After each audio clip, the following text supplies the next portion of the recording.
Chamonix Conservancy just before light. The wind had not yet risen, and the tall grass along the river's edge held still in the dark. From the base camp's eastern fence line, a single call echoed out, high, cracked, and unfamiliar. It was not a hyena's laughter or the rasp of a buffalo calf. It was sharper, shorter, a sound that stopped Joseph mid-step as he loaded the water tins into the pickup. He listened again. It came once more, distant but urgent. Then silence. He left the tools behind. The slope toward the lower riverbed was steep but known to him, cut with the paths of old elephant crossings and thinned by last season's grazing. His boots pressed quiet tracks into the dry sand. In his years walking these routes, he'd learned the tones of the landscape, what belonged and what didn't, and this sound did not belong. He moved cautiously through the last row of low acacia, his hand brushing aside the thorned branches.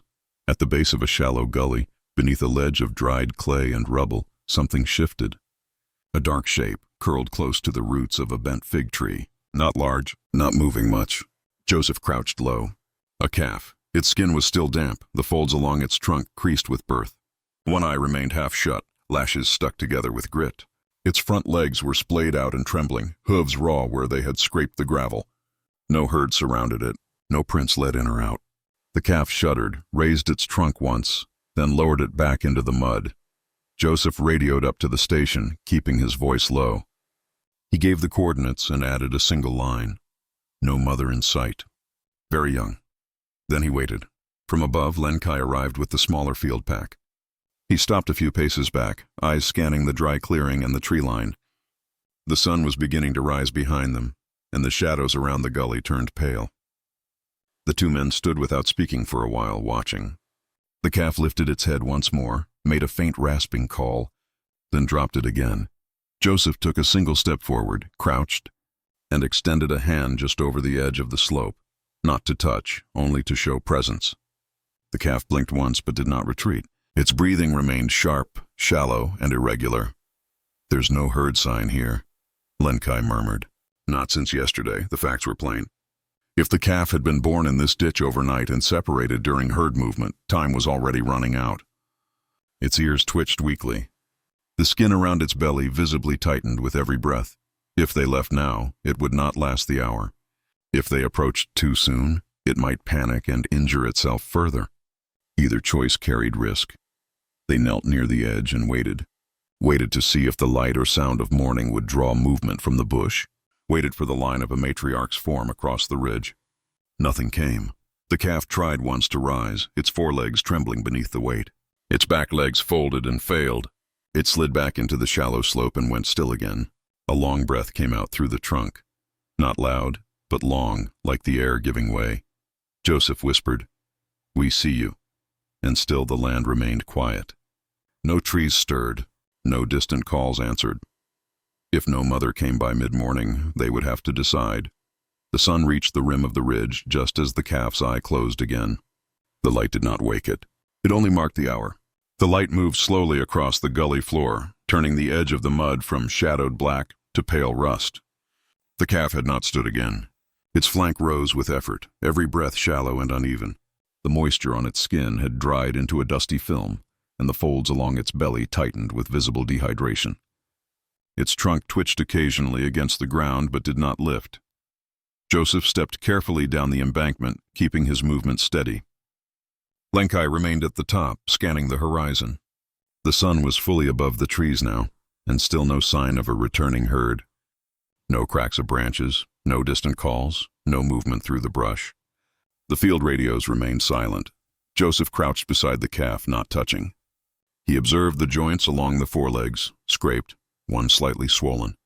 The animal had likely struggled after birth, perhaps trying to follow sounds it could no longer track. Its ears hung limp against the sides of its head. Its eyes, when open, did not focus. He unfastened the canteen from his belt and let a few drops spill into a shallow palm. The calf turned slightly at the scent but made no motion toward it. If this calf had not nursed since birth, its system would already be closing down. Without the herd, without milk, it would not survive the afternoon. The risk was no longer distant. It was immediate. Lenkai moved to the edge of the slope with a soft cloth bag in hand. Inside were rations and the emergency rehydration mix kept for field use. It was not a substitute for mother's milk, but it was enough to begin. He knelt beside Joseph and set down the bag. Neither spoke for a moment. The silence now was not peaceful. It pressed down heavily, like something unfinished. The calf made another sound, this one softer, throatier, and more air than voice. A call that held no direction. It was not answered. Joseph took the first pouch, kneeling close. He tilted a small stream into the corner of a clean cloth and pressed it lightly to the calf's mouth.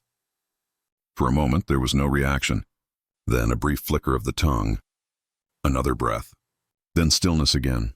It wasn't enough to call it progress, but it wasn't nothing. Over the next 20 minutes they offered small sips at intervals, adjusting their position as the light continued to rise and the heat crept into the ditch. The calf's breathing became more rhythmic, though still labored. Occasionally it shifted one leg, but not with control. There was no sign of rising strength, only a pause in decline. Joseph placed a folded tarp beneath its shoulder to keep its body from direct contact with the hottest part of the earth. Flies began to gather, but were gently brushed away. Every small movement felt deliberate. Every breath counted. Above them, Lenkai scanned once more with binoculars. Still no movement. The ridge beyond the brush remained unchanged. "We wait another hour," Joseph said quietly. "If no one comes, we lift her." It was not a decision made lightly. If the mother returned and found the scent of humans on her calf, she might reject it. If the calf was too weak to survive transport, they could lose what little life remained. But if they waited too long, the outcome was certain. The calf's body twitched once more. Her legs moved in a slow push, hooves digging slightly into the softening soil. She did not rise, but she shifted her weight by inches. Her trunk reached forward, tapping twice against the tarp. The sun had now cleared the ridge completely. The day had begun. The heat would only grow from here, and still the land remained silent. No herd, no mother. At this stage, if she wasn't found soon, or if the mother was already lost, the calf would not survive alone. She would need full care within the next hour. Joseph adjusted the shade over her head. Lenkai opened the field satchel. If they moved too soon, they risked rejection. If they waited, she would fade. One way or another, a choice would have to be made. Lenkai moved across the upper ridge, circling wide through the brush to the north, his boots silent against the dry soil. Joseph remained by the calf, refilling the cloth with water and pressing it gently to the animal's lip line. The calf no longer resisted but did not engage. Her limbs remained slack, movement shallow, and gaze unfixed. There had been no further calls from her, only the occasional shift of her chest, ribs expanding slightly under the film of dust. The morning had warmed. Insects moved slower now, their wings lazy in the heat. The radio clicked once.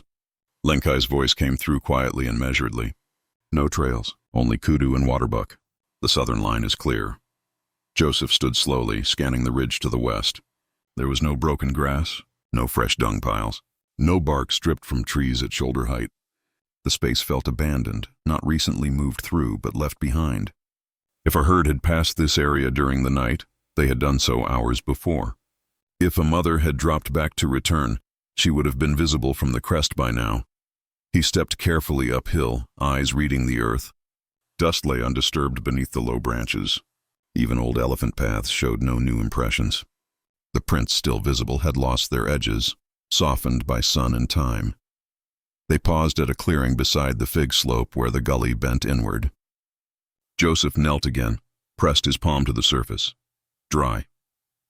The most recent movement here has been wind. What they needed was not here.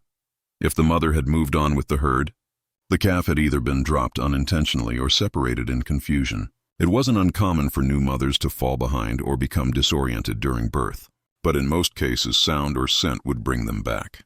And still there was no sign, no low rumble in the distance, no scent trail, no shift of trees. Joseph returned slowly to the ditch. The calf had shifted a few inches in his absence, likely from heat.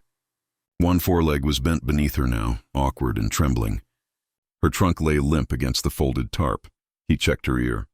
Dry to the touch, skin hot. Hydration was no longer holding. The rehydration mix had not been enough. Time had narrowed. Without a clear trail to follow or a mother returning, the choice became immediate.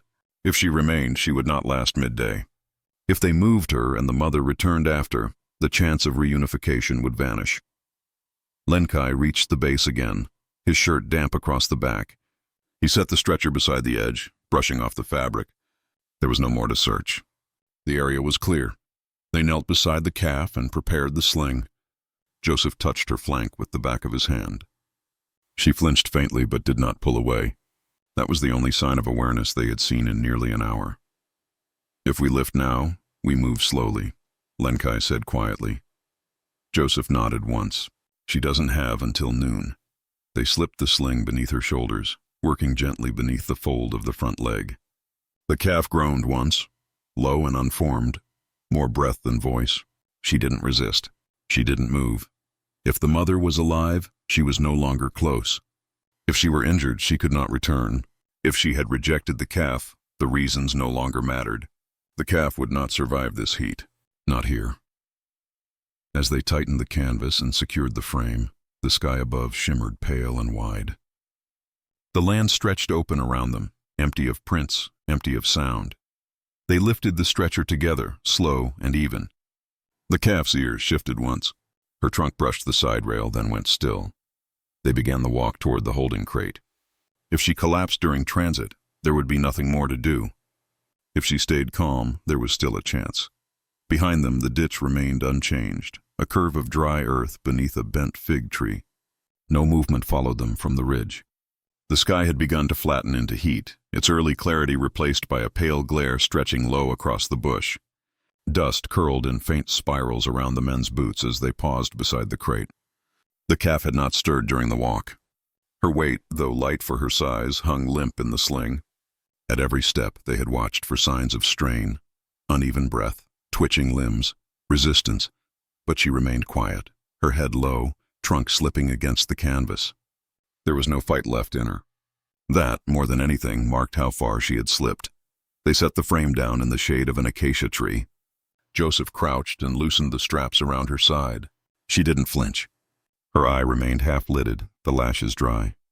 Lenkai unpacked the field kit beside the crate, preparing a clean blanket and a second rehydration pouch. Their movements were slow and measured. Any urgency had to be carried inward now, 12 hours without milk. Likely longer. She had not stood. She had not called. The risk of full collapse was increasing with each passing minute. Without intervention, the calf would not survive the afternoon. With intervention, the outcome was still uncertain. But it was now the only option left. Joseph reached for the fluid bag and tilted it slightly, testing the flow. A clean line moved through the tube, steady, without bubbles. He wiped the calf's flank with gauze and eased the tip of the line just beneath the skin of her shoulder. A small pinch, no reaction. The solution began to drip. Her breathing remained shallow, each rise of her ribs like a thread being pulled slowly tighter. One ear flicked against a fly, but it was more reflex than strength. Lenkai placed the folded blanket beneath her head to reduce pressure from the dry ground. A few minutes passed before anything changed. Then a low twitch along the rear leg. A second, a pause. She blinked once. Joseph whispered, "Easy, girl." Her trunk shifted slightly, brushing along the blanket, then falling still. They sat back, watching. It would take time. Fluids could stabilize her and delay the dehydration, but without colostrum and proper nutrition, the longer risk remained. Still, for now she was no longer fading alone in a ditch. She was on level ground, shaded, breathing. After 20 minutes, her head moved, barely, but enough to lift away from the blanket. The tip of her trunk curled briefly inward, then opened again. A searching motion, faint and uncertain. Lenkai prepared a second pouch, warmer this time, and poured a few drops onto the inside of his wrist before dabbing it lightly against her lip line. She licked once, then again. A flicker, nothing more, but it marked the first voluntary movement toward care. Joseph noted the time. If she could keep fluids down for the next 2 hours, they could prepare a transfer to the mobile unit. If not, they would have to consider alternatives, none of them ideal. In the wild, calves without mothers rarely survived the first days. Even under human care, the chances depended on strength and stress. Both were in short supply, still the air held. The ground did not shift beneath them. The calf remained. A dove called from the tree above, its voice soft and rhythmic. Dust swirled low along the ridge and settled again. The calf's eye opened fully now. Not alert, but aware. She made a sound, small like breath caught in the throat. They did not speak. There was nothing else to do for now but wait, watch, and give her every quiet chance. The line of her body had changed slightly, less collapsed, more centered. Her chest rose with more steadiness. Her mouth opened once and closed again. In that moment, the wind moved gently through the tree canopy, and the grass along the far edge of the plain bent in one direction, then rested. The air had thickened under the tree canopy, holding heat close to the ground where the shade offered little relief. The rehydration line continued its slow rhythm beside the calf's flank, each drop steady and clean. Joseph checked the intake again, still flowing. The calf's eye remained open now, tracking movement dimly. Her ears lifted once, weak and uneven, before falling back against her head. The blanket beneath her had gathered dust from the breeze, soft streaks of red soil forming a pattern across the fabric. They had done all they could from the field crate. The next step would be to transfer her to the mobile pen, then call in for veterinary support at the sanctuary 2 hours south. Lenkai secured the final strap beneath the sling and adjusted the padding around her shoulders. The canvas lining, though rough, helped reduce the strain on her neck as they prepared the lift. "Almost there," Joseph murmured. Together, they braced their arms beneath the canvas and tilted the frame upright, careful to keep the movement smooth. The calf's legs shifted loosely with gravity, but she did not resist. Her trunk curled once toward the edge, then fell again. Her weight pressed evenly into the fabric. Then it came, low and drawn, the kind of sound that seemed to rise from beneath the earth more than from the sky.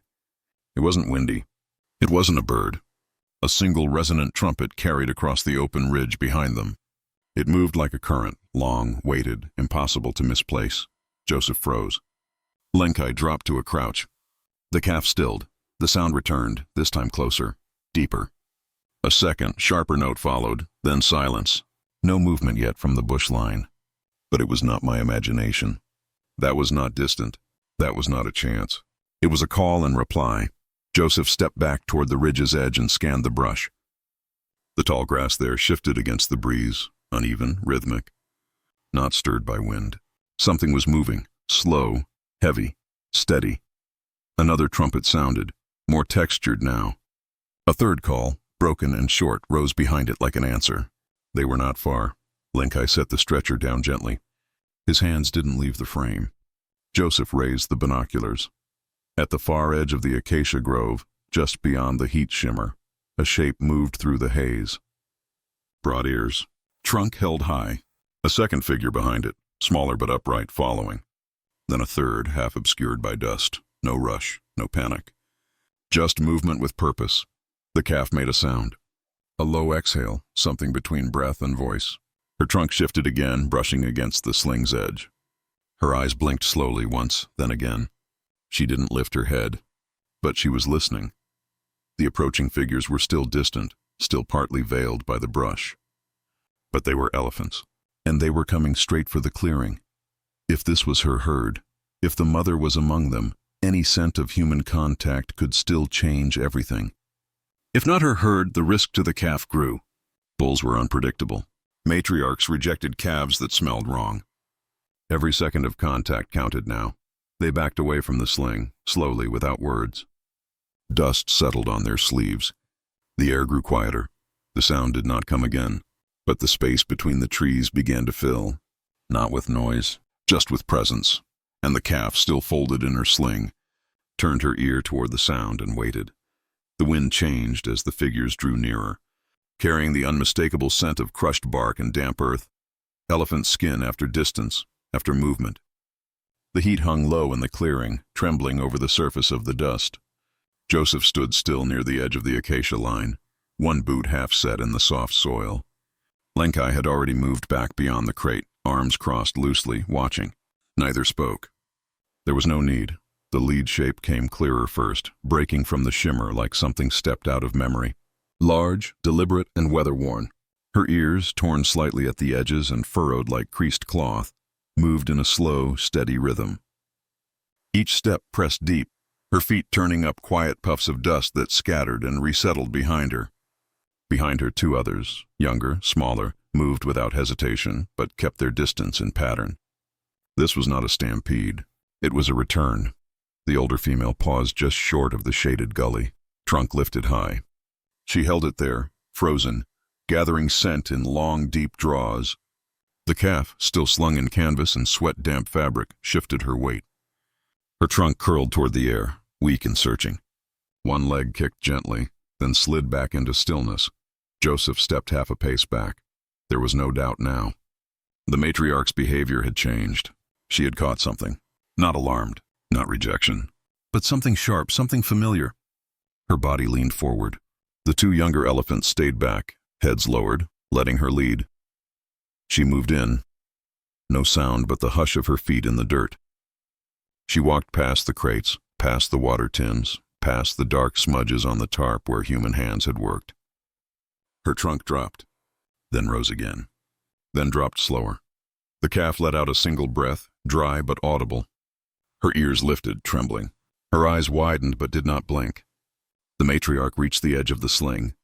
She paused, touched the canvas with the tip of her trunk, breathed in, then touched the calf's head just once, brushing from forehead to cheek.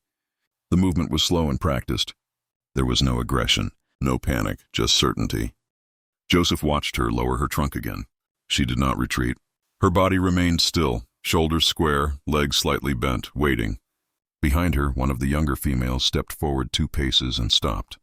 The calf stirred again. This time she pulled her body in tighter, muscles gathering unevenly beneath her belly. Her trunk curled and tapped the side of the sling. Then again, a weak sound escaped her, half cry, half breath. It was not strength, but it was willing. Lenkai moved to loosen the edge of the sling.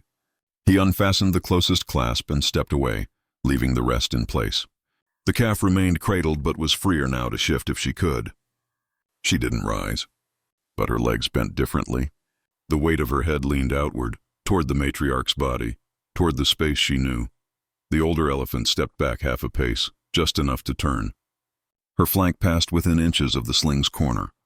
She didn't look back, but she remained close.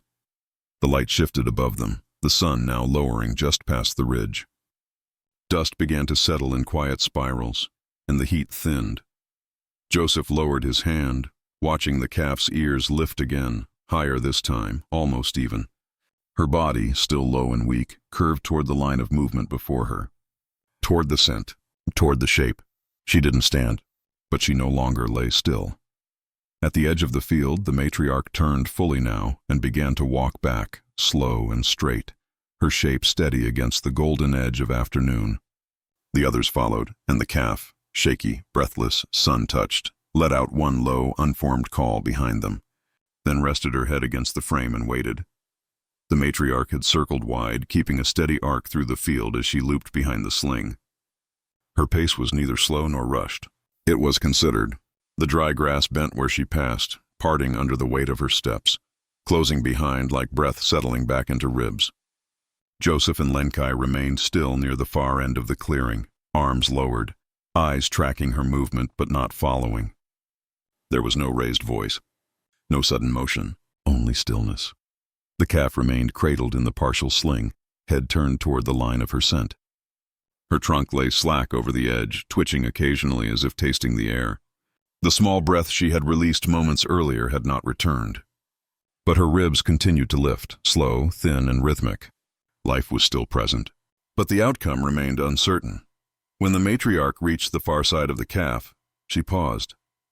Her trunk hovered above the sling's frame for a moment, then dipped. She did not nudge or probe. Instead, she let the trunk glide gently along the calf's spine from shoulder to hip, a long, deliberate pass. The calf shifted. Not much, but enough. Her hind legs pulled slightly inward, folding close to her body. Her head lifted an inch, then 2. Her trunk curled toward the contact and rested there, not reaching but not pulling away. There was no sound. Not from the older elephant, not from the younger ones who stood several meters back in still formation. The only movement was the rise and fall of her breath, the faint tremor in her flanks, and the light twitch of ears against insects. Still, everything in her posture suggested waiting, not passively but in full presence. Joseph stepped back once more, leaving a wider space between the humans and the calf. Lenkai followed. They said nothing. If the mother chose to stay, there might be hope for reintegration. If she turned away, the calf would have to be carried again by stretcher before dark. The matriarch shifted her weight and lowered her head until her forehead met the edge of the canvas. She stayed there unmoving, the contact gentle and solid. The calf stirred again, this time with more than reflex. Her body curled slightly, pressing into the shape before her. Her trunk lifted off the frame, just once, and tapped softly against the matriarch's leg. What followed wasn't a sound, but a shift. The mother turned and stepped once closer, bringing her flank parallel with the sling. She did not lift her trunk again. She did not urge. She simply waited. The calf's legs moved beneath her, folding and adjusting. The canvas shifted slightly under the motion. Her ribs rose and fell in a quicker rhythm now, breath shallower. Her eyes blinked. Then, slowly, her neck stretched forward. Her head lifted clear of the sling's edge. Her body remained low, her limbs still tangled. But she had lifted herself, without help, without touch, and placed her weight against her mother's presence. It was enough. Joseph exhaled, slow and silent. The choice was no longer theirs. The mother leaned forward again, brushing her side once more against the calf's shoulder. Then she stepped back and turned. One step, then two. She paused, looking forward but not leaving. A call wasn't made. There was no trumpet, no rumble. Just a stillness that asked for a response. The calf did not rise fully. But she shifted again, her body sliding forward in the sling until her legs reached the earth in proper form. She didn't stand. But she made the shape of standing. Her trunk moved toward the dust, testing the air that followed the herd. The matriarch waited. No one spoke. No one moved. The sun had begun to lower behind the ridge.